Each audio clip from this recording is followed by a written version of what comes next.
Hello students, I'm Javier Neil Mittal and your topic for today is emergency. So we are going to understand what are the emergency provisions that are there. So Black Law Dictionary defines emergency as a failure of the social system to deliver reasonable conditions of life.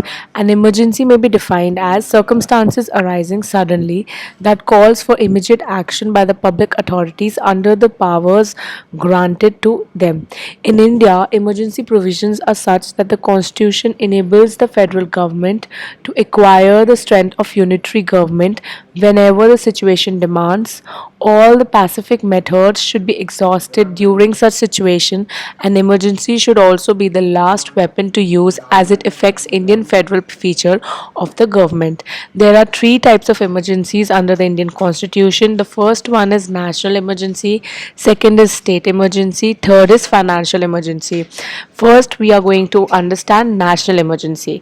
So, Article 352 of the Constitution provides for the provision of national emergency, which can be applied if any extraordinary situation arises that may threaten the security, peace, stability, and governance of the country.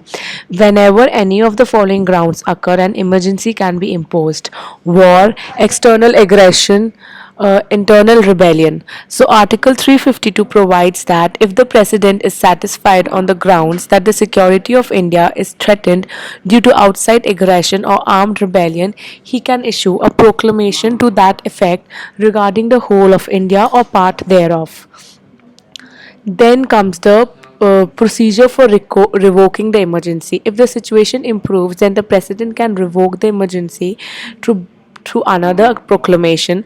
The 44th Amendment of the Constitution provides that a requisition for the meeting can be made by 10% or more members of the Lok Sabha, and in that meeting it can disapprove or revoke the emergency by a simple majority. The emergency will immediately become inoperative in such a situation. Territorial extent of proclamation. So the president may make a proclamation of emergency in respect of the whole of India or any part of India as required. The duration for the emergency, if approved by both houses of the parliament, the national emergency can continue for 6 months and it can be renewed by the approval of the parliament after 6 months. But if the dissolution of Lok Sabha takes place in that 6 months, then the resolution for renewal of national emergency is under consideration. Then emergency exists till 30 days from the first sitting of the newly elected Lok Sabha, provided that it is approved by the Rajya Sabha. The effects of the proclamation of emergency is extension of the executive powers of the center is there. The effects of the proclamation of emergency is that there are serious consequences once emergency is proclaimed. It results in adverse effects on the enforcement of fundamental rights of people, and the consequences is the executive powers, the union can use its executive power to the extent to giving directions to the state relating to the manner in which the executive powers shall be exercised by the state. Then when an emergency has been proclaimed, the parliament shall have the power to legislate as regards to state list as well. The emergency suspends the distribution of legislative powers between the union and the state, and not the state legislature. The center is empowered to alter the distribution of revenue between the union and the state. So the financial effects are also there. Extension of the life of Lok Sabha. The normal life of Lok Sabha can be extended while a proclamation of emergency is in operation. Then there is suspension of the fundamental rights granted by Article 19. There are suspension of the rights of enforcement of fundamental rights that are under Article 359. Uh, then duty of the union to protect the states is also there. It is the duty of the union to ensure that the state remains protected from the disturbance and external aggression. While the proclamation of emergency is in operation, the union shall ensure that the state government works according to the provisions of the constitution. The next kind of emergency is state emergency. So as per 356 article, if the president, after receiving a report from the governor of a state or otherwise, is satisfied that such a situation exists where the government of the state cannot be carried in accordance with the provisions of the constitution, he may issue a proclamation. duration for these kind of state emergencies is it shall be first laid before each house of the parliament, and such proclamation shall remain in operation for 2 months unless before the expiry of the said period it has been approved by both houses of the parliament according to article 356 clause 3.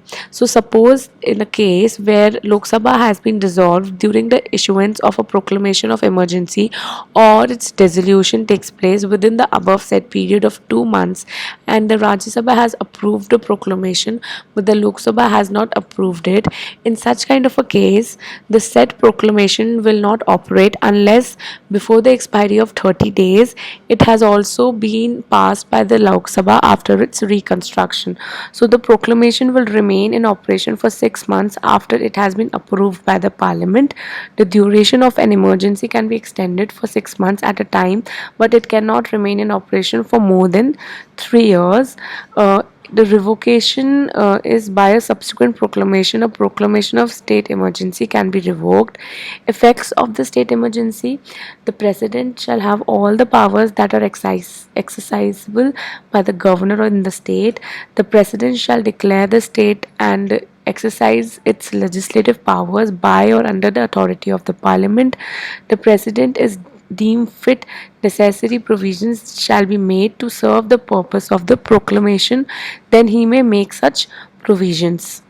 Then the last is the financial emergency. So as per article 360, a proclamation of financial emergency may be issued if the president is of the opinion that such a situation exists where the financial stability of India or any part of the territory is threatened. Duration for a financial emergency: so the proclamation of a financial emergency shall cease to operate after 2 months unless it has been approved by both the houses of parliament. In case where during the issuance of proclamation the Lok Sabha has been dissolved or its dissolution takes place within the said period of 2 months, and the Rajya Sabha has approved a proclamation but the Lok Sabha has not approved it, then such a proclamation shall not operate unless before the expiry of 30 days Lok Sabha has passed a resolution approving proclamation. In financial emergency, by a subsequent proclamation of financial emergency can be revoked. Effects of financial emergency: the executive authority of the union shall give directions to the state regarding the maintenance of the financial stability. Second, it may include provisions for reduction of salaries and allowances of all or any class of persons serving in the state.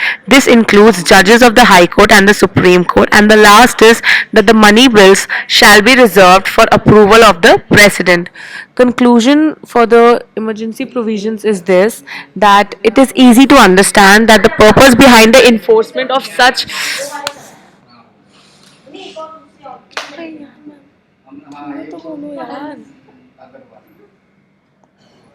but it is important to note that even when these provisions are provided for the nation's security and the protection of the people, the provisions in themselves give drastic discretionary powers in the hands of the executive.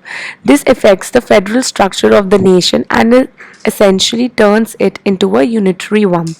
Therefore, the courts should be given the power to expand the powers of the center, as the same will act as a built-in mechanism to check if the discretionary powers are being used arbitrarily by the parliament and the executive. That's all. Thank you so much.